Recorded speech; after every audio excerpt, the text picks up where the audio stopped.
இதிகாச புராணங்களிலே இலக்கியங்களிலே நிறைய இசையை பற்றி பேசப்படுகிறது. ஆனால் ஒரு எதிர்மறை நாயகனே மிகச்சிறந்த ஒரு இசைஞானியாக அற்புதமான இசை வள்ளலாக விளங்கினான். அவன்தான் தென்னிலங்கை மன்னனான ராவணன். அவனுக்கு இலங்கேஸ்வரன் தான் பேர். ராவணன்கிற பேர் அவனோடது அல்ல, இலங்கேஸ்வரன் என்ற பெயர் தான். கைலை மால்வரை சிவபெருமானும் பார்வதியும் அமர்ந்திருக்கிறார்கள். அப்பொழுது ராவணன் புஷ்பக விமானத்திலே போகிறான். போகிற போது அந்த இமயத்தின் உச்சி சிகரமான கைலாசம் இவனுடைய போக்குக்கு இடைஞ்சலாக இருந்தது. என்ன பண்ணணும்? இவன் ஒதுங்கி போயிருக்கணும். ஆனால் அவன் ராவணேஸ்வரன், லங்கேஸ்வரன்.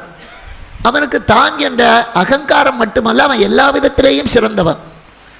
1000 மறைப்பொருள் உணர்ந்த அறிவு அமைந்தவன். புலஸ்தியருடைய முனிவருடைய வம்சத்திலே வந்தவன். தாய்தான் அரக்கி, தந்தை முனிவர். அத்தனை வேதங்களையும் கற்றவன் யார்னா ராவணன் தான். 1000 மறைப்பொருள் உணர்ந்து அறிவு அமைந்தான். அறிவது வேற, உணர்வது வேற. நெருப்பில் கை வைத்தா சுடும், இது அறிவது. ஆனால் அந்த சூடு எப்படி இருக்கும்னு கை வச்சு பார்த்தவனுக்கு தான் தெரியும், அது உணர்வது. இவன் வேதத்தை கற்றவன் மட்டுமல்ல, அந்த வேத சாரத்தை முற்றும் உணர்ந்தவன் அவன். அப்படிப்பட்டவன் வேத நாயகனான இறைவன் இருக்கின்ற கைலாயத்தின் பக்கம் வருகிறான். அந்த இடத்திலே செம்புக்கு களிம்பு இருப்பது போல, நெல்லுக்கு உமி இருப்பது போல அவனுக்கும் கொஞ்சம் தான் என்ற அகங்காரம் வந்தது. புஷ்பக விமானத்தை நான் ஒதுக்கி ஓட்ட மாட்டேன், இந்த மலையை ஒதுக்கி ஓட்டுகிறேன். இந்த நாட்டிலே வேதங்கள் கற்றுக் கொடுத்ததை முழுமையாக கற்றுக்கொண்டவன் ராவணன். உணர்ந்து கொண்டானா என்பது பின்னால். ராவணன் பிறந்து பல ஆண்டுகளுக்கு பிறகுதான் ராமாவதாரமே. ராமாவதாரம் பிளான்ட் அவதாரம், மற்றதெல்லாம் திடீர்னு வந்தது. நரசிம்மாவதாரம் திடீர்னு வந்தது. அவருக்கே அங்கே வரணும்னு தெரியாது. இதில் இருக்கானாடான்னு கேட்டான். சாணிலும் முளன் ஒரு தன்மை அணுவினைச்சதை கூறிட்ட கோணிலும் முளன் இன்னின்று நீ அறைந்த கற்றூணிலும் முளன் நான் பிரகலாத. ஐயோ இவன் சொல்லிட்டானே, டக்குன்னு அந்த இடத்துல வந்தார். அதை ஒன்றும் பிளான் பண்ணல, எந்த தூணில் வரணும் என்னென்னலாம் இல்லை. அதுக்காக தான் முன்ன காலத்துலலாம் வீட்டில் தூண் வச்சு தான் கூட இருக்கும். அந்த தூணில் தான் கயிறு கட்டி தயிர் கிடைவாங்க. தூணில் காலை வச்சுட்டு நிற்காதேம்பாங்க. ஏன்னா நரசிம்மர் பார்க்குற தூணெல்லாம் நரசிம்மருடைய தூணர் இழைத்த காலம் அது. இப்போ நரசிம்மரையே தூணா நினச்சி அவர் மேலேயே கையை துடைக்கிற காலம் இது. அப்போ என்னாச்சு? அப்படிப்பட்ட எல்லாவற்றுக்கும் எல்லாருக்கும் தெரியக்கூடியதாக பிளான் பண்ணி வந்த அவதாரம் ராமாவதாரம்.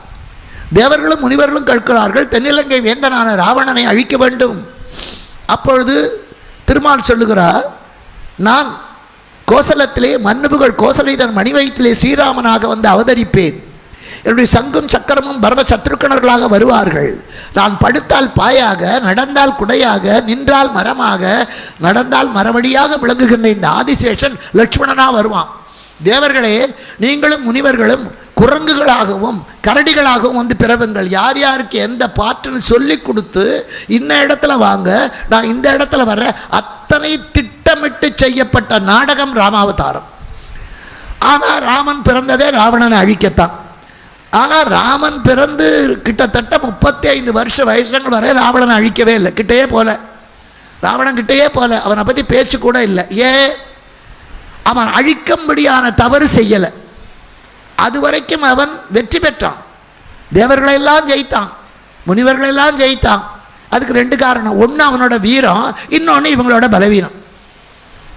தேவர்களை அவன் ஜெயித்தான், எங்களையெல்லாம் அவன் ஜெயிச்சிட்டான். அவன் அழிச்சிடுங்கன்னா ராமன் தலையாட்டலை. ஏன்னா அமிர்தம் குடித்த உங்களாலேயே அவனை எதிர்க்க முடியலை. அவன் வீராதி வீரனாக இருக்கிறான்னா அவன் அழிக்க வேண்டிய அவசியம் இல்லை. நீங்களும் தானே போர் செய்தீர்கள், விட்டுட்டான். இப்போ அவனிடத்துல குற்றம் இருக்கலை. அது வரைக்கும் அவன் லங்கேஸ்வரன். அந்த லங்கேஸ்வரன் கைலை மால்வரைக்கு போகிறோம். அந்த வழியில் தடுக்கிறது இமயம். அதனால் நகர்த்து போகாமல் அதை தூக்கி வைப்பேங்கிறான். இப்போ பணக்கார கோழி முட்டை ராவணன், சிவபெருமான் ஏழை, இருக்க இடமில்லை, சுடுகாடு, கட்ட துணி இல்லை, புலித்தொலை யானை தொலையும் போட்டுக்கிட்டு பிச்சை எடுக்க ஒரு ஓடு கூட இல்லை, மண்டை ஓட்டு கப்பறையில் ஊமத்தம்ம மாலையை போட்டுக்கிட்டு அவர் பாட்டு நொண்டி அடிச்சுட்டு திரியிறார். ஒத்த காலில் டான்ஸ் ஆடிக்கிட்ட அவருக்கு எதுவுமே இல்லை. இவன் பார்த்தான், சரி ஆள் பாதி ஆடை பாதி இல்லை. அது அழகாக சொல்வார். பார்க்கடலை கடைந்தார்களாம். கடைந்த உடனே முதல்ல விஷம் வந்தது. இந்த விஷத்தை எங்கே வச்சாலும் அது காத்துப்பட்டாலே செத்து போயிடுவாங்க. யாராவது தின்னுட்டான்னா அவன் மட்டும் சாவான்னு அந்த விஷத்தை கொண்டு போய் பரமசிவன் கிட்ட கொடுத்தாங்க. அதுக்கு அடுத்தது பார்க்கடல்லேருந்து மகாலட்சுமி வந்தான். அந்த மகாலட்சுமியை கொண்டு போய் திருமால் கிட்ட கொடுத்தான். ஏன்? பெருமாள் எப்போவுமே பட்டு வேஷ்டி பட்டு சட்டையோடு தான் இருப்பார். அது கல்யாண வீட்டுக்கு வந்தாலும் அப்படி தான், கருமாதி வீட்டுக்கு வந்தாலும் அப்படி தான். நீங்கள் பெருமாள் கோயிலுக்கு போய் பாருங்கள், அலங்கார பிரியன் விஷ்ணு, அபிஷேக பிரியன் சிவன். சிவபெருமானுக்கு 6 கால அபிஷேகம். பல பெருமாளுக்கு அபிஷேகமே கிடையாது, வெறும் அலங்காரம் தான், அலங்காரமாக தான் இருக்கும். பட்டாடை கட்டி கொண்டிருக்கார். இந்த பார்க்கடல் பார்த்து தான், ஆஹா இவர் தான் நல்ல பட்டாடையோடு இருக்கார், நம்ம பொண்ணு மகாலட்சுமியை இவருக்கு கொடுக்கலான்னு அவர் ஆடையை பார்த்து லட்சுமி அங்கே கொடுத்து தான். பரமசிவனை பார்த்துதா, அவர் பிச்சாண்டியாக உட்காந்துருக்கான், இவனுக்கு எதுக்கு பொண்ணு வேண்டாம் ஒன்று வேண்டாம், இவனுக்கு விஷம் கொடுத்து தின்னானா யாரும் கேள்வி கேட்பாடே இல்லை, அவனுக்கு அப்பா இல்லை அம்மா இல்லை ஊரார் இல்லை உற்றார் இல்லை, அதனால் இந்த விஷத்தை அவனுக்கு கொடு. ஆடை பாதி ஆள் பாதி என்பது இந்த விஷத்தை ஆலகாலம் உண்டவனுக்கும் அந்த சௌந்தரிய நாயகியை மகாவிஷ்ணுக்கு கொடுத்ததுலேருந்தே நம்ம தெரிஞ்சுக்கலாம். சொல்லிக்கொண்டே போனால் அது பாட்டு 1 தொட்டால் 9 வந்துகிட்டே இருக்கும்.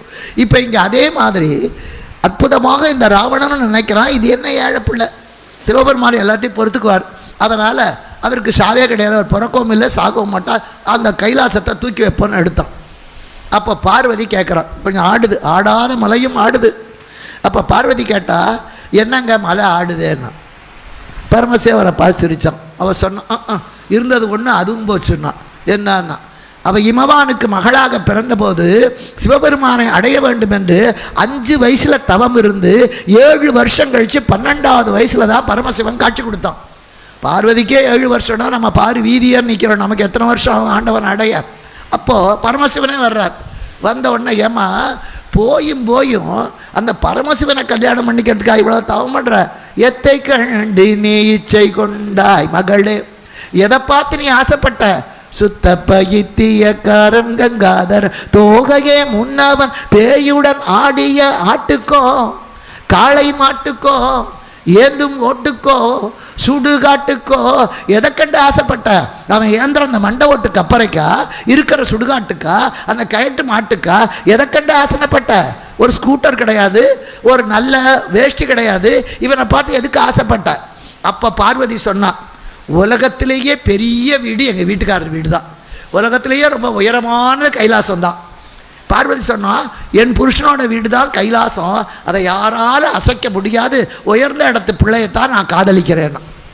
இப்போ பார்வதி கேட்குறான், போச்சு எல்லாம் போச்சு, என்னை எல்லாரும் கேட்டபோது அசையாத மலை உயர்ந்த மலை அந்த கைலாச நாயகனான கைலாசபதியை தான் நான் காதலிக்கிறேன்னு சொன்னேன், இப்போ மலையே ஆடுது, இருக்கிற ஒன்றும் போச்சான்னார். அடுத்தவன் கேலி பண்ணால் பொறுத்துக்கலாம், இந்த வீதியில் கேலி பண்ணால் வீதியை மாற்றிக்கிட்டு அடுத்த வீதிக்கு போகலாம், சொந்தக்காரன் கேலி பண்ணால் அவங்க கூட பேச்சுவார்த்தையை குறைச்சிக்கலாம். பொண்டாட்டியை புருஷனும் பொண்டாட்டியும் கேலி பண்ணால் எங்கே போக முடியும், தினம் மூஞ்சியில் முடிச்சு தான் ஆகணும். இப்போ பரமசிவன் பார்த்தான், அதில் எல்லாரோட பொண்டாட்டியும் வீட்டுக்குள்ளே இருப்பார், இவர் பொண்டாட்டி உடம்புல பாதியிலேயே நிற்கிறார், இவர் எங்கே ஓடுவார். அதனால் பரமசிவன் பார்த்தார், யார் மதித்தாலும் மதிக்கலைனாலும் இவன் மதிக்கணும். பார்த்தார், கால் கட்டை விரலால் ஒரு அழுத்தினார். இப்போது தோள் கொடுத்து தூக்குகிறான் ராவண, அந்த மலை அழுந்துகிறது, இவனால் நிமிர முடியலை. அப்போ வாகீச பெருந்தகை பின்னால் நாவுக்கரசராக பிறந்தவர் முன்னமே அவனுடைய முனியாகி தவமுயன்றார், அல்லவனை சூளை மடுத்து ஆட்கொள்வேன், நாவுக்கரசர் புராணத்தில் வரும்.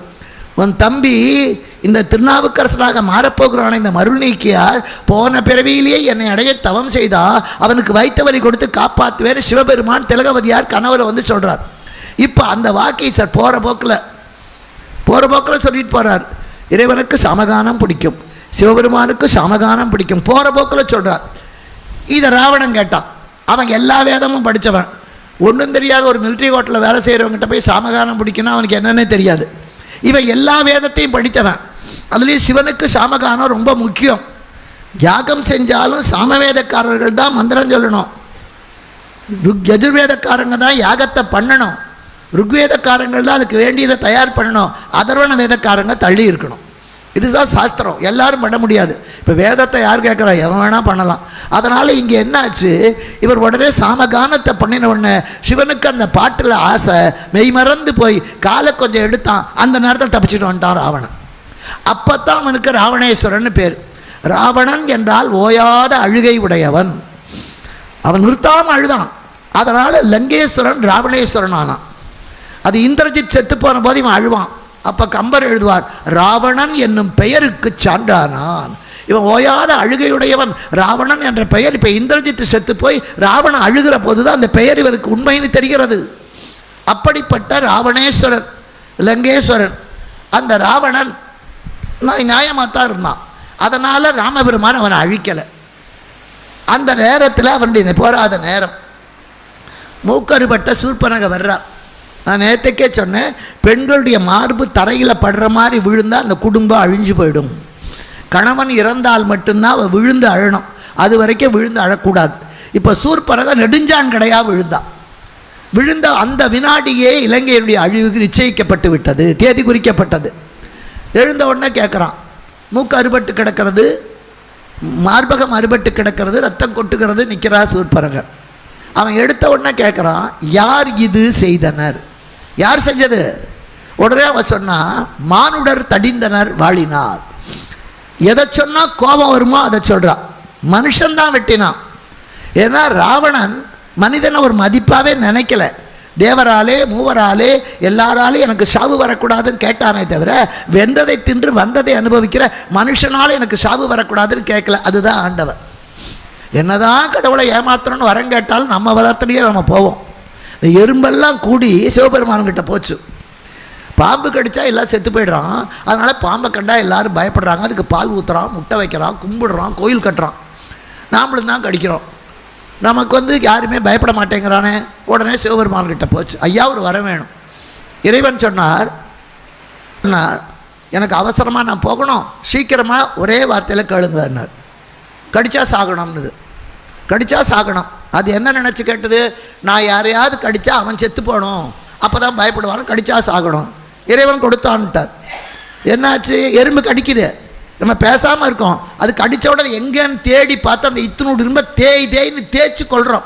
கடித்தா சாகணும். அது கடிக்காத வரைக்கும் நம்ம எறும்பு கொல்ல மாட்டோம். அது நம்மளை கடித்தா தான் அதை கொல்கிறோம். கடித்தா சாகணும்னா அது கடித்தா அது சாகிறது. அதனால் வரம் கேட்குற போதே ஆண்டவங்கிட்ட லிஸ்டெல்லாம் போடக்கூடாது. எனக்கு எது நல்லதோ அதை கொடு. ஒரே வார்த்தை, எனக்கு எது நல்லதோ அதை கொடு, அதுதான் கேட்கணும். எனக்கு பொண்டாட்டி வேணும், பிள்ளை வேணும், காசு வேணும் கேட்கக்கூடாது. ஒரு பையன் கேட்டான், எனக்கு பை நிறைய காசு இருக்கணும், எப்பவும் பெரிய வாகனத்தில் நான் போகணும், என்னை சுற்றி பெண்களாக கூட்டம் இருக்கணும், அப்படி ஒரு வரம் கொடுக்கணும். இறைவன் கொடுத்தான். பஸ் கண்டக்டர் வேலை.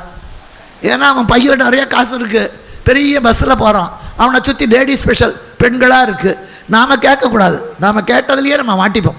அதனால் இங்கேயும் என்ன வரம் கேட்க வேண்டும் என்று தெரிந்து கேட்க தெரிஞ்சவன் மானுடர் கொல்லக்கூடாதுன்னு கேட்கல. மனுஷனால் சாவு. அதனால தான் இறைவன் மனிதனாக பிறந்தான். ராமன் மனிதனாக வந்ததற்கு காரணமே அவனை மட்டும் விட்டு வச்சுட்டான், மனுஷனால் மரணம் வரக்கூடாதுன்னு. இப்போது அவன் இசையிலே ஞானி. அவனுடைய ஆட்சியில் இன்னும் பார்க்க போனால் ராவணனுடைய ஆட்சியில் லங்கை முழுக்க ஏசி பண்ணியிருந்தான். கேட்ட உடனே எனக்கு வரம் வேண்டும், மனிதனால் அழியாத வரம் வேண்டும் கேட்டுட்டான். இப்போ கேட்டவன் இறைவனிடத்திலே அந்த வரத்தை மட்டும் கேட்காம விட்ட காரணத்தினால அது மூலமாகவே இறைவன் சந்து எங்கே இருக்குன்னு மனிதனாக பிறக்கிறான். இப்போ ராவணன் ஆட்சி செய்கிறான். அவனுடைய நாடு முழுக்க ஏசி, சென்ட்ரலைஸ் ஏசிமா. நம்மலாம் வீட்டுக்குள்ளே தான். ராவணன் இலங்கை முழுக்க ஏசி பண்ணியிருந்தான். எங்கே பார்த்தாலும் தரையிலெல்லாம் பார்த்தா தங்கமும் வைரமும் இறஞ்சு கிடக்கும். தேவர்களெல்லாம் வேலைக்கு வருவார்களா? அப்படி வேலைக்கு வரும்போது ஒருத்தர் ஐயோ லேட் ஆகிடுத்துட்டு வேகமாக ஓடும்போது அவங்க தோளோட தோல் இடிக்கிற போது தோளில் போட்டிருக்கிற அந்த நாகத்து, அந்த வங்கி, அதில் இருக்கிற வைரமெல்லாம் கீழே விழுமா பொறுக்க மாட்டாங்க. நம்ம ஊரில் ஒரு சாக்லேட் பேப்பர் கீழே கிடந்தால் அதை இந்த பக்கம் அந்த பக்கம் பார்த்துட்டு காலால் மூடிட்டு எடுக்கிறோம். அது ஏதாவது தங்கமாக இருக்காதா ஒரு எண்ணம். அங்கே வைரம் தங்கம் கிடந்தாலே எடுக்க மாட்டான். அது மட்டும் இல்லை, இப்போல்லாம் பெரிய பெரிய 32 அடுக்கு 25 அடுக்கு என்று பெரிய பெரிய கட்டடம் கட்டுறானே. ராவணன் கால் தூசிக்கு பெற மாட்டான். அவ்வளோ பெரிய மாளிகை. அந்த மாளிகையில் மேலே இருக்காங்க. எவ்வளோ உயரமான மாளிகை. இந்த மாதிரி வாடகைக்கெல்லாம் விட மாட்டான். ஒரே ஆளே அத்தனை பெரிய வீட்டிலே இருப்பான். அப்போ அந்த வீடு எவ்வளோ பெருசாக இருந்தாலும் அந்த வீடு கூட்டுற விளக்க மாதிரி கீழே தான் மூலையில் இருக்கும். செருப்பு வாசலில் தான் இருக்கும். அதுக்கு அதான் இடம். இப்போ மேல் மாடியில் நிற்பாங்களாம். அங்கே பெருக்கணும்னா கீழே விளக்க மாதிரி எடுத்துகிட்டு போகணும். அவங்களுக்கு தரையை விட ஆகாசம் பக்கம். அதுக்காக என்ன பண்ணுவாங்களாம், கீழே விளக்கமாற எடுக்காமல் ஆகாசத்தில் மின்னல் வந்தால் படக் படக்குன்னு ஒடிச்சு அதையே விளக்கமாறாக கட்டுவாங்களாம், கூட்டிடுவாங்க. தண்ணி தெளிக்கணுமே, கீழே தண்ணி எடுத்துகிட்டு போகிறது கஷ்டம். மேலே ஒரு பொத்தல் போடுவாங்களாம். ஆகாச கங்கையிலேருந்து தண்ணி வருமா, அதை அங்கையில் ஏந்தி வானத்தையெல்லாம் தேய்த்துருவாங்களாம். அதான் மாகார மடங்கல் மின்துகள் விளக்கி மீகார மெங்கணும் மின்துகள் விளக்கி ஆகாய கங்கையினை அங்கையில் ஏந்தி ஆகாய செஞ்சொலவர் வீசுபடுக்காரம். இதில் கடைசி வரி தான் எனக்கு ரொம்ப ஆச்சரியம். மின்னலை கூட உடைச்சிடலாம், ஆகாச கங்கையை கூட எடுத்துடலாம், 50 மாடி கட்டடம் கூட கட்டிடலாம். வேலை செய்கிறவ நல்ல இன்முகத்தோட 30 நாள் வேலை செய்கிறவ கிடைச்சா அது மிகப்பெரிய பாக்கியம். இங்கே எப்படியோ தெரியாது, எங்கள் ஊரில் எல்லாம் நாங்கள் அவங்ககிட்ட தான் அவள் வந்தவுடனே அவளுக்கு காப்பியை கொடுத்தா தான் அவள் விளக்கு மாதிரியே கையில் எடுப்பான். இல்லைன்னா அம்மா நான் இன்றைக்கி லீவ், இது ஏடி சொல்ல வந்த இப்போ தான் தோணிச்சும்பா. கண்டுபிடிக்கவே முடியாது. எங்கள் தமிழகத்திலெல்லாம் யாருக்கு பயப்படுறோமோ இல்லையா, வேலைக்காரங்களுக்கு ரொம்ப பயப்படணும். தோசைக்கல்ல போடுறதுக்கு முன்னால் தோசை அவனுக்கு வச்சா தான் தோசைக்கல்ல போடணும், இல்லைன்னா தோசைக்கல் 8 நாளாலும் தேய்க்க மாட்டான். அதனால் எனக்கு ரொம்ப பிடிச்ச வழி அந்த பாகாய செஞ்சொலவர் வீசுபடுக்காரம். இனிமையாக கருப்புச்சாறு போல பேசுகின்ற அருமையான பெண்கள், அந்த வேலைக்கார பெண்கள் ஆகாய கங்கையை அங்கையில் ஏந்தி அந்த மீகார மெங்கடும் மின்துகள் விளக்கி. என்ன குப்பையா, மின்னலுடைய துகள், வைரத்துகள், அதை விளக்குறான். அப்படிப்பட்ட பாக்கியத்தோடு வாழ்ந்தவன் ராவணன். இவன்கிட்ட இவன் கேட்குற கேள்வி ஒரே வார்த்தையில் விழுந்துட்டான். யார் இது செய்தனர்?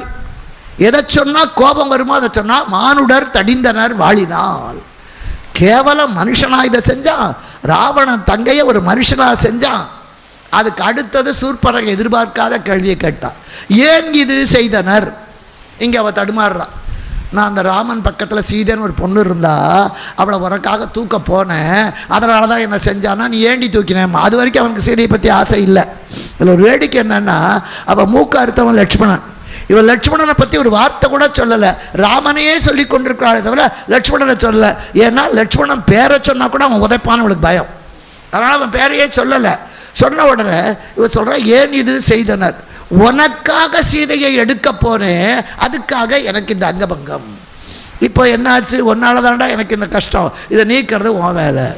அவன் என்ன நினச்சா, ராவணன் உடனே சண்டைக்கு போவான், ராமலட்சுமணர்களோட சண்டைக்கு போவான். ராவணன் தங்கேன்னு தெரிஞ்சு கூட என் மூக்கையே அரிக்கிற அளவுக்கு அத்தனை தைரியம் பெற்றவர்கள் என்ன செய்வார்கள்? கண்டிப்பாக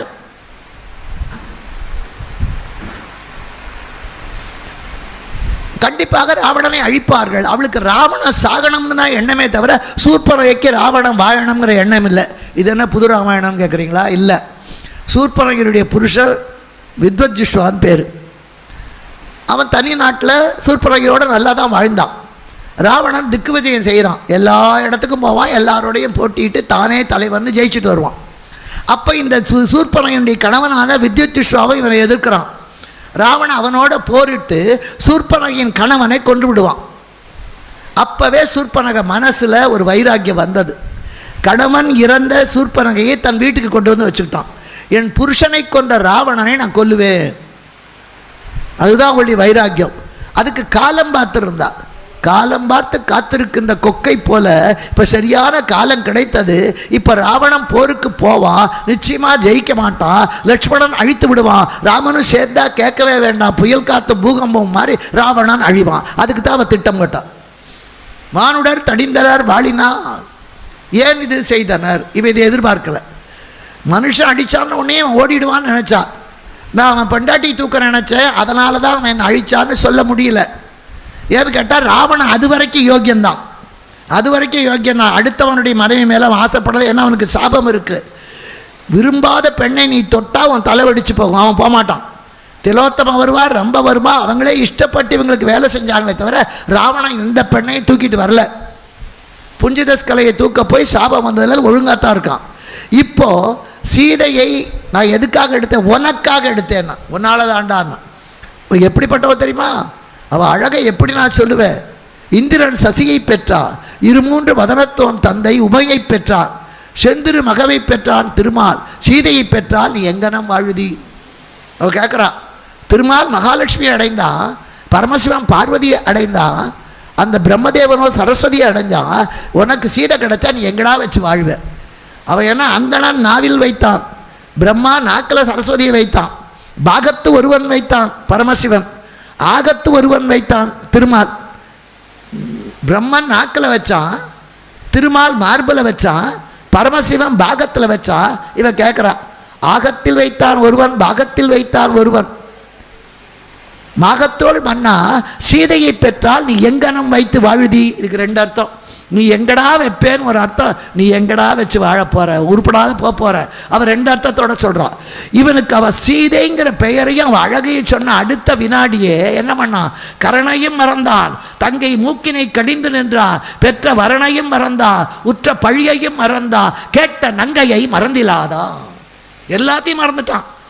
விருப்பமில்லாத பெண்ணை நீ தொட்டா தலை வெடிச்சு போகுங்கிற வரணையும் மறந்தான், எதிராளியோட உரணையும் மறந்தான், கரதூஷணர் வதத்தில் இவன் தோற்று போறானே அந்த கரணையும் மறந்தான். ராமலட்சுமணர்களால் இவருடைய தம்பியான கரதூஷணர்கள் அழிக்கப்பட்டால் ஆயிரக்கணக்கான பேர், அதையும் மறந்தான். கரணையும் மறந்தான், பெற்ற வரனையும் மறந்தான், உரனையும் மறந்தான், உற்ற பழியையும் மறந்தான். அடுத்தவன் பட்டாட்டி தூக்கினா அது பழி என்ற மிகப்பெரிய பழியையும் மறந்தான். வேற எதை மட்டும் மறக்கல? கேட்ட நங்கையை மறந்திலாதான். சீதையை மட்டும் அவன் மறக்கல. அடுத்த வினாடியே அவனுக்கு பார்க்குற இடமெல்லாம் சீதையாவே இருக்க. அவன் யார்கிட்டே ஆலோசனை கேட்கல. தங்கைக்கு இப்படி அவமானம் வந்ததே, அவளை அவமானப்படுத்தியவனை அழிக்கலாமா? தம்பி விபீஷணன் கிட்ட கேட்கல, கும்பகர்ணன் கிட்ட கேட்கல, பெண்டாட்டி மண்டோதரி கிட்ட கேட்கல, பிள்ளை இந்திரஜித் கிட்ட கேட்கல. இது நியாயமான பகையா இருந்தா கேட்டிருப்பா. ஆனா இது பகை அல்ல, காமம். எனக்கு அடுத்தவன் பெண்டாட்டியை கேட்டதுலேருந்து அவன் மேலே ஆசை, அவளை தூக்கிட்டு வரட்டுமான்னு பெண்டாட்டி போய் கேட்பானா? இல்லை தம்பிக்கிட்ட கேட்க முடியாத விஷயம், யார்கிட்டையும் சொல்ல முடியாத விஷயம், விஷத்தை சாப்பிட்ட மாதிரி துப்பவும் முடியாமல் முழுங்கவும் முடியாமல் தேவையில்லாத ஒரு காமம் வந்து விட்டா அதை சொல்லவும் முடியாது, தடுக்கவும் முடியாது. அதுதான் ராவணனுடைய நிலை. அதனால் யார்கிட்டையும் போய் கேட்கல, யார்கிட்டையும் ஆலோசனை கேட்கல. மாரீச்சனை கேட்டான், மானா அனுப்பினா, சீதையை தூக்கி வந்து வச்சாச்சு. இப்போது இவனுக்கு யார் செஞ்சது தப்புன்னு சொல்லுவா? எல்லாம் முடிஞ்சு போச்சு. யாரையும் கேட்க. இதுதான் உண்மையான ரசிகத்தன்மை, இதுதான் உண்மையான ரசிகத்தன்மை. அவ்வளோ அக்கறையோடு வந்து தேடி இடம் போகாமல் உட்கார்ந்து கேட்குறாங்களே, ரொம்ப நன்றிம்மா. எனக்கு கிடைச்ச மிகப்பெரிய வெற்றி. 53 ஆண்டுகளாக நான் பேசுகிறேன். பேசாத நாளெல்லாம் நான் பிறவாத நாள். அதனால் இன்றைக்கி அற்புதமாக வந்து கேட்டது ஆனானப்பட்ட அந்த பிராட்டியே வந்த மாதிரி. அதுதான் அற்புதம். சில சமயத்தில் எதிர்பாராததெல்லாம் நடக்கும். இப்போ அதே மாதிரி இங்கேயும் கேட்ட நங்கையை மறக்காமல் இவங்க யார் ஆலோசனையும் கேட்காம சீதையை கொண்டு வந்து அசோகவனத்தில் வச்சாச்சு. அதுக்கப்புறம் தான் எல்லாருக்குமே தெரியும். ஏன்னா அந்த புறத்துக்கே போல, மண்டோதரியவே பார்க்கல, அரசியல் சபையும் கூட்டலை. அவன் பெரிய அரசன், அவன்கிட்ட நினச்ச நேரத்தில் போய் பேச முடியாது. நம்ம சாதாரண ஒரு முனிசிபாலிட்டி கவுன்சிலர்கிட்ட அவன் பிள்ளையே போய் பேச முடியல எங்கள் ஊரில். அதுக்கு அப்பாயின்மெண்ட் ஆர்டர் வாங்கி அதுக்கு 4 நாள் காவல் இருந்து போய் பேசணும். அவன் லங்கேஸ்வரன், மிகப்பெரிய மன்னன், தேவர்களுக்கெல்லாம் அரசனாக இருக்கான். அவங்ககிட்ட போய் யார் பேசுவார்கள்? இந்த நிலையிலே ராவணனை சீதையை கொண்டு போனது தெரிந்து ஆஞ்சநேயர் வந்து இலங்கையே நெருப்பு மூட்டிட்டு போயிட்டார். ராமாயணம் பூரா சொல்ல முடியாது, வாய்ப்பு கிடைத்தால் பூரா சொல்லலாம். இப்போது இலங்கையே அழிச்சாச்சு. இப்போ ராவணனுக்கு முதல் தோல்வி. இப்படி சிம்மாசனத்தில் உட்காந்துருக்கான், எல்லார்கிட்டையும் சொல்கிறான். ஆஹா, அப்போது ராவணங்கிட்ட கேட்க முடியல, முடிஞ்சு போச்சு. சீதையை கொண்டு வந்து வச்சாச்சு. இப்போது இலங்கையே அழிபட்டு போச்சு. இவனுக்கு முதல் தோல்வி அப்போத்தான். எப்போவுமே மனுஷன் மேலே மேலே ஜெயிச்சா என்ன சொல்லுவான்? என்னால் தான், என்னால் தான்பான். தோற்று போயிட்டா அவனால தான், அவளால் தான். தோல்வி வந்தால் அடுத்தவன் தலை மேலே போடுவோம், நல்லது வந்தால். சாதம் குழஞ்சி போச்சுன்னு வச்சுக்கோங்க, சாதம் நல்ல வெஜிடபிள் பிரியாணி பண்ணினான்னு வச்சுக்கோங்க. அப்போ கேட்டால் நான் தாங்க செஞ்சேன், சூப்பராக செஞ்சேன்பா. சாதம் குழஞ்சி போச்சு, அப்போ ஒத்துக்கணும்ல, நான் தாங்க கொஞ்சம் குழைய விட்டேன், அதை ஒத்துக்க மாட்டான். அரிசியே சரியில்லைங்க, உங்களுக்கு வாங்கவே தெரியல, கடையில் போய் புது அரிசி உங்கள் தலையில் கட்டிவிட்டான், அப்போ அடுத்தவன் தலை மேலே. பிரியாணி செஞ்சால் நான், குழஞ்சி போன சாதமானால் அது ஒன்றால். அதான் உலகம். பழியெல்லாம் அடுத்தவன் தலையில், சிறப்பெல்லாம் என் தலையில். அங்கே 2 பேர் சிரிக்கிறாங்க பாருங்கள், அதான் சொல்கிறாங்கன்னு நினைக்கிறேன். நிஜமாகவே இந்த குக்கரும் கேஸும் வந்த பிறகு எல்லாருமே கெட்டுப்போச்சு. அவன் 10 மணிக்கு வருவார் சாப்பிட்றதுக்கு. இவன் சமையலெல்லாம் வச்சுருக்க மாட்டான். தோசை மாவு எப்போ ரெடியாக இருக்கும், இல்லைன்னா பக்கத்துலேயே கடை இருக்குது, வாங்கி வச்சுக்குவான். அந்த தோசையை ஊற்றிட்டு எங்கே தோசை தான் இருக்குது சாப்பிடுங்க வாங்க வந்து உட்காருவார். 2 தோசை போட்டுருவார். அவர் கையை காலை அலம்பிட்டு வந்து அந்த 2 தோசையை விண்டு சாப்பிடுவார். பசி. இவன் கேஸ் அடுப்பில் இப்படி இந்த கை வச்சுக்குவா அந்த வால்வெளியே. ஏங்க இன்னொரு தோசை வேணுமா? போதுமா? நீங்கள் வாயில் நிறைய தோசை வேணும்னு சொல்கிறதுக்குள்ளே படக்குன்னு அணைச்சிருவான். அடுப்பை அணைச்சிட்டேங்க, பரவாயில்ல 2 தோசை சாப்பிடுங்க போதும். கொடுமை இல்லை? பொங்கலாக பொங்க பானை வச்சு பாலை பொங்க வச்சு அது கிழக்க பொங்கித்தான் மேற்க பொங்கித்தான்னு பார்த்து பொங்கலோ பொங்கல்னு சொல்லி பொங்கல் வச்ச காலமெல்லாம் போச்சு. குக்கருக்குள்ளே அரிசியும் போட்டு வெள்ளத்தையும் போட்டு ஏலக்காயும் போட்டு முந்திரி பருப்பையும் போட்டு முடிஞ்சால் மாமியாரையும் உள்ளே போட்டு மூடிவிட்டு டிவி கிட்ட வந்து உட்காந்துட்டு பட்டிமன்றம் பார்க்கணும். அது விசில் அடிக்கும். விசில் அடித்தா ரவுடின்னு அர்த்தம். இப்போ எல்லார் வீட்லேயும் நல்லவன் இருக்கானோ இல்லையா, ரவுடி கண்டிப்பாக இருக்கான். விசில் சத்தம் காத்தாலேயும் சாயந்தரமாக அது 3 விசில் வரட்டங்க 4 விசில் வரட்டங்க இங்கே உட்காந்துக்கிட்டு அது தீஞ்சி தீக்கட்டையாக போயிடும். கேட்டால் சரியில்லைங்க, இந்த குக்கரே சரியில்லைங்க, மாற்றணும். குக்கர் வாங்கி 3 நாள் தான் ஆயிருக்கும். அவன் சொல்லுவான் உடனே, குக்கரை மாற்றி என்ன பிரயோஜனம், பொண்டாட்டியே மாற்றணும். இதை வெளியே சொல்ல முடியாது, மனசுக்குள்ளே சொல்லிப்பார். அதானே, குக்கரை மாற்றி பிரயோஜனம் இல்லை, பொண்டாட்டி தான் மாற்றணும். பொண்டாட்டி மாற்ற முடியாது, அதனால் அவர் தன்னைத்தான் மாற்றிக்கணும். இங்கே அதே மாதிரி இவன் வந்து சொல்கிறான், அவன் வந்து அழித்து விட்டு போயிட்டான்னா என் மேலே தப்புன்னு ஒத்துக்கலை. சுட்டது குரங்கு, எரி சூறையாடிற்று, கெட்டது கொடிநகர், கிளையோடும் பட்டனர், பரிபவம் எங்கனும் பறந்தது, இட்டது வரியணை, இருந்தது என் உடல். அவன் சொல்றான், குரங்கு வந்து சுட்டது, எங்க பார்த்தாலும் நெருப்பு, பெண்களுடைய கூந்தலிலே இருந்து அகில் வாசனை அடிச்சது போக எங்க பார்த்தாலும் முடி பொசுங்கின நாற்றம். சுட்டது குரங்கு, எரி சூறையாடிற்று, கெட்டது கொடிநகர், பட்டனர் பரிபவம். எல்லாரும் அழறாங்க, ஐயோ வீடு போச்சே, மாடு போச்சே, எல்லாம் போச்சேன்னு அழறாங்க. பட்டனர் பரிபவம் எங்கனும் பறந்தது.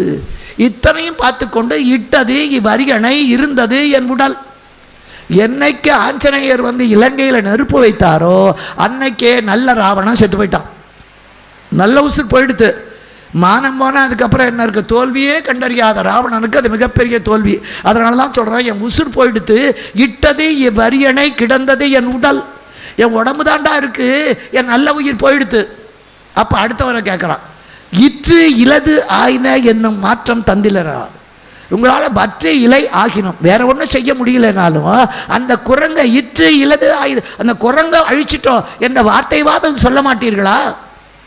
அப்போ சொல்கிறான் அவன். அப்போத்தான் அந்த சபையில் இவன் புலம்புறான், அந்த குரங்கு அழிக்கலை, இலங்கை அழிஞ்சு போச்சு, என் நல்ல உயிர் போய்விட்டது. இத்தனைக்கும் காரணம் எது, ஏன் அழித்தது? நீ சீதையை கொண்டு வந்தது. சீதையை கொண்டு வந்து ஏன் தப்பு? அவள் அடுத்தவனுடைய பெண்டாட்டி. அதை ஏன் கொண்டு வந்த? அவள் இஷ்டமில்லாமல் கொண்டு வந்த, இது தப்பு. இத்தனைக்கும் காரணம் நீதாண்டான்னு தன்னை நினைத்து கொள்ளாமல் எல்லாரையும் சொல்கிறான். யாரும் தடுக்கலையே, குரங்கு வந்து சுட்டதே இத்தனையும். அப்போ அந்த ஆலோசனை சபையில் குரங்கு போய் சொன்ன உடனே ராமன் வந்தாச்சு. மறுகரையில் ராமன் நிற்கிறான், இங்கே ராவணன் இருக்கான். இந்த நேரத்தில் என்ன பண்ணுறது? சீதையை தூக்கிட்டு வந்தது தப்பு. தூக்கி கொண்டு வந்த பிறகாவது விழித்து கொண்டு அவளை மறுபடியும் கொண்டு போய் விட்டுருக்கணும், அதுவும் செய்யாதது தப்பு. குரங்கு வந்து நெருப்பு வச்ச பிறகாவது பயந்துக்கிட்டு சீதையை அனுப்பியிருக்கணும், அது செய்யாது, அதை விட பெரிய தப்பு. இப்போ அவளை கட்டின புருஷனே வந்து கேட்குறான், அப்போ கூட கொடுக்க மாட்டேன்னு வீம்போட அவனை எதிர்த்து போரிடுகிறேன்னு சொல்றியே, இது தப்புக்கெல்லாம் பெரிய தப்பு. இப்போ இருக்கிறான். அந்த நேரத்தில் தான் படை வந்து விட்டது. என்ன செய்யலாம்? ஆலோசனை. நல்லது நடக்கிற வரைக்கும் என்னால், கஷ்டம் வந்தால் ஒன்றால். இப்போ சொன்னேனே சாதம் குழஞ்ச கதை தான், அடுத்தவன் தலை மேலே போடுவான். இப்போ ராவணன் சொல்கிறான், உங்களால் அழிக்க முடியல, சண்டை போட முடியல, ஜெயிக்க முடியல, குரங்க விட்டுட்டீங்க. அவன் வந்து நிற்கிறான், மனுஷன் வந்து நிற்கிறான். இவனுக்கு அதுதான் கேவலம், மனுஷன் வந்து நிற்கிறான். அப்போ உன்னுடைய வீராதி வீரம் உன்னுடைய அத்தனையும் இல்லையே. இவன் பாடினது தவறான இசை, இவனுடைய ஸ்ருதியிலே பேதம் இருந்தது, தாளம் தப்பி போச்சு. இவன் செஞ்சது அத்தனையும் தப்பான தாளங்கள், தப்பான இசை. இவன் பாடினது அத்தனையுமே சீதைக்கு அவன் கணவன் வந்திருக்கிறான், அவனை அழிக்க வேண்டும் என்றது தப்பான ராகம். ஆஞ்சநேயர் வந்து அழித்து விட்டு போய்விட்டான், அவனை கொல்லாமல் விட்டீங்களே, அது மிகப்பெரிய பாவம். இது ஸ்ருதி தப்பினது, தாளமும் தப்பிடுத்து, ஸ்ருதியும் தப்பியாச்சு, ராகமும் தப்பியாச்சு. இவன் பாட்டு பாடுறான், என்ன பாட்டு பாடுவான்? தப்பாக தான் பாடுவான். இது இத்தனையும் சரியில்லாத போது பாட்டும் தப்பாக போனால் யாரும் கேட்க மாட்டான். ஸ்ருதி தப்பானாலும் பாட்டு சரியாக இருந்தால் அதில் சமாளிச்சுக்கலாம். இவன் பாட்டும் தப்பு. அந்த நேரத்தில் இவனுடைய ஸ்ருதி பூராவும் தப்பாக இருக்கிறது. தவறான பாடல் இசைக்க வேண்டிய இடம், அங்கே ஒரே ஒருவன் சரியான பாடலை இசைக்கிறான். ஸ்ருதி தப்பி போயிருக்கிறது, தவறான இசை. ஆனால் அந்த தவறான இசையை எடுத்துக்கொண்டு சரியான பாடலை ஒன்று இசைக்கிறான், அவன் தான் கும்பகர்ணன். யாரும் பேச முடியல. இவன் சொல்கிறான், என் மானம் போச்சு, என் மரியாதை போச்சு ராவணன். அப்போ கும்பகர்ணன் சொன்னான், எங்கடா மானம் போச்சு? உன்னுடைய வீட்டிலே அழகான பெண்கள், மண்டோதரி கற்புக்கரசி 7 பேரில் மண்டோதரி ஒருத்தி. மாணிக்க வாசகர் எந்த மனிதனையும் பாட்டில் வச்சு பாட மாட்டார், பாடவே மாட்டார். சம்பந்த பெருமான் தான் பாடுகிற பதிகத்தில் 9வது பதிகத்தில் ராவணனை வச்சு தான் பாடுவார். திருநீற்று பதிகம் பாடுகிற போது கூட மந்திரமாவது நீர் வானவர் மேலது நேருன்னு சொல்லும்போது ராவணன் மேலது நீரும்பார். அவருடைய சிவபக்தியின் ஞானசம்பந்தர் பாடுவார். ஆனால் மாணிக்க வாசகர் எந்த பெண்களையும் பாட மாட்டார். சுந்தரமூர்த்தி நாயனார் எல்லாரையும் பாடுவார், அப்பரடிகளும் பாடுவார். ஞானசம்பந்தர் பாடியது மங்கையர்க்கரசியும் ராவணனையும் தான். ஆனால் மாணிக்க வாசகர் பாடுகிறார், ஆர்கலிசூழ் தென்னிலங்கை அழகமர் மண்டோதரிக்கு பேரருள் செய்த பெருமான். யாரு? அந்த மண்டோதரிக்காக சிவபெருமானே சீதையாக அவள் வயிற்றிலே வந்து, அதுதான் பெரிய ஆனந்த ராமாயண மனோகர் நடத்தினது. அப்போ ஸ்ரீ சிவபெருமானே மண்டோதரிக்கு மகளாக வந்து பிறக்க, சீதை பிறக்க, லங்கை அழியனுக்கு அசரீரி கேட்க, அதை கடலில் விட, அது கரையில் ஒதுங்க, மிதுரை மன்னனுடைய ஏற்காலில் கிடக்க அவனெடுத்து வளர்த்தார். அதனால தான் சீதையை சிறை வைத்ததுனால ராவணன் அழிந்தான். சீதை பிறக்க லங்கை, அது ஒரு ராமாயணம். 18 ராமாயணம் இருக்குது விதவிதமாக. பொட்டுன்னு எல்லாம் ஒரே பொட்டு தான். நீள பொட்டு, வட்டை பொட்டு, நெட்டு பொட்டு, குட்டு பொட்டு, பாம்பு பொட்டு, பள்ளி பொட்டு, இத்தனை வச்சுக்கிறோம் இல்லையா? அது மாதிரி ராமாயணம் ஒன்று தான். அது அவங்க விருப்பப்படி பாடி இருக்கிறார்கள். மொத்தம் 17 ராமாயணம் இருக்குது. உங்கள் எழுத்தச்சன் ராமாயணம் ஒரு விதம், துளசிதாசர் ராமாயணம் ஒரு விதம், வால்மீகி ராமாயணம் வேறு, கம்பன் ராமாயணம் வேறு, இன்னும் ஜாவா சுமத்ராவிலாம் ராமாயணம், அதெல்லாம் வேறு வேறையாக வரும். 17 ராமாயணம் இருக்குது. அதில் ஒன்று இந்த ராமாயணம். ஆனால் அந்த ராமாயணம் அத்தியாத்மிக ராமாயணம். இத்தனையும் அதில் சீதை ராவணனுக்கு அதை மாணிக்க வாசகர் பாடுவார். ஆர்கலிசூழ் தென்னிலங்கை அழகமர் மண்டோதரிக்கு பேரருள் செய்த பெருமான். மண்டோதரியை வைத்து பாடி அப்பேற்பட்ட கற்புக்கரசை. அப்படிப்பட்ட மனைவி கிடைச்சும் கூட இவன் புத்தி கெட்டு போச்சு. அப்படிப்பட்ட மனைவி கிடைத்து இவன் புத்தி கெட்டு போச்சு, சொல்ல முடியல. இப்போ கும்பகர்ணன் சொல்கிறான், அவள் கற்புக்கரசி கணவன்கிட்ட வந்து நீ செஞ்ச தப்புன்னு சொல்ல முடியலை. அந்த புறத்தை விட்டு வெளியே வர முடியாது. இவன் அந்த புறத்துக்கு போனால் தானே சொல்ல முடியும். இவன் எப்போ பார்த்தாலும் அசோகவனமே கதின்னு அவன் காலில் விழுந்திருக்கான். சீதை காலில் விழுந்து என்னை ஏற்றுக்கோ ஏன்னா தொட முடியாது. விருப்பமில்லாதவளை தொட்டால் இவன் தலை வெடிச்சு போகும். அதனால் அவன் காலில் விழுறான். சீதை என்னுடைய காலில் விழுந்து என்னை ஏற்றுக்கோ. இப்போ கும்பகர்ணன் சொல்கிறான், ஏன்பா என்னமோ குரங்கு வந்து சுட்டுடுத்து மானம் போச்சுன்னு பேசுறியே, அவனை அழிக்கலன்னு பேசுறியே, உன்னுடைய அந்த புறத்திலே அழகான பெண்கள் மண்டோதரியும் தானிய மாலினியா, அதை தவிர எத்தனையோ பெண்களை நீ மணந்து கொண்டிருக்கிறாய். அத்தனை பேர் உன்னோட நல்ல சிரிப்பை தர காத்திருக்கிறார்கள், சந்தோஷத்தை தர காத்திருக்கிறார்கள். உன் அந்த புறத்திலே வாழ்கிற மகளிரெல்லாம் ஒன்னகை தர நீ வேறொருவன் மனைவியின் காலை தொழ இது புகழா? அவ வெறுத்து ஒதுக்குறாளே, இது புகழா? என்னமோ மானம் போச்சுங்கிறிய, மானம் இருக்கிறவனுக்கு தாயா போக உனக்கு இருக்கான்னு கும்பகர்ணன் மொத்தம்தான் கேட்டான். உன்னுடைய மனைவியெல்லாம் உனக்கு சந்தோஷத்தை கொடுக்க காத்திருக்கும் போது நீ அடுத்தவன் மனைவி காலில் விழுது என்னை ஏற்றுக்கோன்னு கெஞ்ச அவ எட்டி தள்ளி உதைக்கிறாளே, அது விடவாடா உனக்கு போச்சு? மானம் போச்சுன்னு சொல்றிய, குரங்கு வந்து கொளுத்தி விட்டது, என்னுடைய மானமே போச்சுன்னு சொல்றிய. மானம் எங்க இருக்கு? சிட்டர் செயல் செய்திலை, குல சிறுமை செய்தாய், மட்டவிழ் மலர் குழலினாலே விட்டுடு சொல்ல வந்தான். நீ செஞ்சது அத்தனையும் தப்பு. நீ நல்லவன் பாராட்டுகிற காரியத்தை செய்யலை, குலத்துக்கே சிறுமை தரக்கூடிய காரியத்தை அடுத்தவன் மனைவியை இதுவரைக்கும் யாரும் தூக்கலை, நீ தான் வழி காட்டின. உனக்கு பின்னால் வந்த துரியோதனன் தம்பியை விட்டு புடவையை பற்றி இழுக்க சொன்னான் திரௌபதியை, அவன் கூட தூக்கி கொண்டு போய் அந்த புறத்தில் வைக்கல. நீ செஞ்ச இந்த பாதகமான காரியத்தை வேற எவனுமே செஞ்சதில்லை. அதனால் நீ குலச்சிறுமை செய்தாய், குலத்துக்கே உன்னால சிறுமை வந்து விட்டது. சிட்டர் செயல் செய்திலை, குல சிறுமை செய்தாய், விட்டுடு, சீதையை விட்டுடு சொல்ல வாயெடுத்தான். மட்டவிழ் மலர் குழலினாலை. அப்போ பார்க்குறான் ராவண முகம் இத்துணுண்டா போச்சு. ஐயோ தம்பியே இப்படி சொல்கிறானே, நம்ம தப்பு பண்ணிட்டுமே, அவன் அறியாமல் அவன் முகம் வாடுகிறது. அப்போ கும்பகர்ணன் பார்க்குறான், அவன் சரியான பாடலை பாடுறான், இவன் தவறான பாட்டை பாடுறான், இசையை இசைக்கிறான், இவன் சரியான பாட்டை பாடுறான். நீ இசைக்கிற இசை தப்பு, நீ பாடுகிற ராகம் தப்பு, உன்னுடைய பாடலே தப்பாக இருக்கிற பொழுது நீ எந்த இசை இசைத்தாலும் எப்படி சரியா இருக்கோ, உன்னுடைய பாடல் மாற்றான் மனைவியை கொண்டு வந்தாயே, அந்த பல்லவியே தப்புடா. அதுக்கு மேலே அவளை கொண்டு போய் சிறை வைத்தாய், அந்த அனுபல்லவி அதை விட தப்பு. அவள் கடவனே வந்து நிற்கிற போது விடமாட்டேன் பிடிவாதம் பிடிக்கிறிய, அந்த சரணம் அதை விட தப்பு. அதனால் உன்னுடைய இசையே தப்பாக இருக்கிறது, இப்போ நான் திருத்தி பாடுகிறேன். நீ என்ன சொன்ன? மானம் போச்சுன்னு தானே சொல்ற. பேசுவது மானமிடை பேணுவது மானம், கூடுவது கூசுவது மானுடரை நன்று நம குற்றம். ஆசில் பல தாரம் அவை அஞ்சிரை அடைப்போம். தன்னையும் சேர்த்திக்கிறான். அடே நீ செஞ்சது அரக்கர்கள் எல்லாருக்கும் குலத்துக்கே அது கேவலம். வேற எந்த ஒரு திருடினா அவன் மட்டும்தான், ஒரு கொலை செஞ்சா அவன் மட்டும்தான், ஆனால் அடுத்தவன் பெண்டாட்டியையோ விருப்பமில்லாத பெண்ணையோ தூக்கி கொண்டு வந்தா அவன் குடும்பத்துக்கே அது கேவலம். அந்த குடும்பத்தில் போய் பெண்ணு கொடுக்குற அவன் ஊராம் பெண்டாட்டியோ தூக்கிட்டு வந்த ஜாதிடா, கொடுக்காதேமோ. குலத்துக்கே கேடு விளைப்பது இது ஒன்று தான் மிகப்பெரிய குற்றம். மற்ற எல்லா குற்றங்களுக்கும் அவனுக்கும் இருக்கும் தண்டனை. ஆனால் அடுத்தவன் மனைவியை விருப்பமில்லாத பெண்ணை கொண்டு வந்து நீ அடைய நினைக்கிறாயே, இது உனக்கு மட்டும் இல்லடா, பக்கத்தில் விருப்பமோ விருப்பம் இல்லையோ இருந்த காரணத்துக்காக எங்க எல்லாருக்கும் அது பழி. அதனால நீ என்ன செஞ்ச? சிட்டர் செயல் செய்திலை, குல சிறுமை செய்தாய், குலத்துக்கே சிறுமை செய்தாய். ஆசில் பர தாரம் அவை அஞ்சிரை அடைப்போம், மாசில் புகழ் காதல் உருவோம். நெருப்பில் கை வைப்பேன், ஆனால் நெருப்பு என்ன சுடக்கூடாது. இது நடக்கிற காரியமா? விஷத்தை நான் குடிப்பேன், ஆனால் நான் சாகக்கூடாது. நீ குற்றமற்ற தப்பான மனைவியை தூக்கிட்டு வந்தால் கூட பரவாயில்ல, கற்புக்கரசியான குற்றமற்ற ஜானகியை தூக்கி கொண்டு வந்த ஆசில் பர தாரம் அவை அஞ்சிரை அடைப்போம். அவளை கொண்டு வந்து சிறையில் வைத்துட்டு மாசில் புகழ் காதல் உருவோம். உன்னை எல்லாரும் புகழணும்னு ஆசைப்படுற இடத்து நடக்கிற காரியமாடா? ரெண்டு நெருப்பில் கை வைப்பேன், ஆனால் அது சுடக்கூடாது. நெருப்பான சீதையை கொண்டு வந்து விட்டு உனக்கு சுடாம எல்லாரும் கவரி வீசணும்னு நினைக்கிறிய நியாயமா? ஆசில் பர தாரம் அவை அஞ்சிரை அடைப்போம், மாசில் புகழ் காதல் உருவோம். என்ன சொன்ன? மானம் போச்சு மானம் போச்சுங்கிற. பேசுவது மானமிடை, பேணுவது காமம். பேசுறதெல்லாம் மானத்தை பற்றி, செய்யறதெல்லாம் காமத்தை பற்றி. கூசுவது மானுடரை, கேவலம் மனுஷனை கண்டு பயப்படுறியடா. மும்மூர்த்திகளும் உன்னை கண்டு பயந்த காலம் போய், தேவாதி தேவர்கள் உனக்கு வேலை செஞ்ச காலம் போய், கேவலம் வெந்ததை தின்று வந்ததை அனுபவிக்கிற மனுஷனுக்கு பயப்படுகிறாய். கூசுவது மானுடரை, நன்று நம குற்றம்.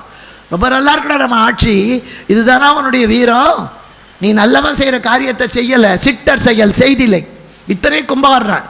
அவன் இசைத்தது தவறான இசை, இவன் பாடுகிற பாட்டில் தவறான ஒரு சொல் கூட வரல, சரியான பாட்டை பாடுறான். சிட்டர் செயல் செய்திலை, நல்லவர்கள் செய்யக்கூடிய காரியத்தை நீ செய்யல, குலச்சிறுவை செய்தாய், குலத்துக்கே கேடு விளைக்கிற காரியத்தை செய்தாய்.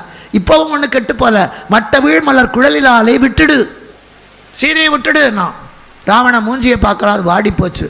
கும்பகாரனை யோசிக்கிறான், இப்போ கொண்டு போய் விட்டு பிரயோஜனம் இல்லை. ஏன்னா ராமன் வந்து தலைவாசலில் நிற்கிறான். அவன் புருஷன் வந்து கேட்டதுனால பயந்துக்கிட்டு விட்டான்டா. இவன் ஒன்று திருந்தி போய் விடலைன்னு உலகம் பேசும்.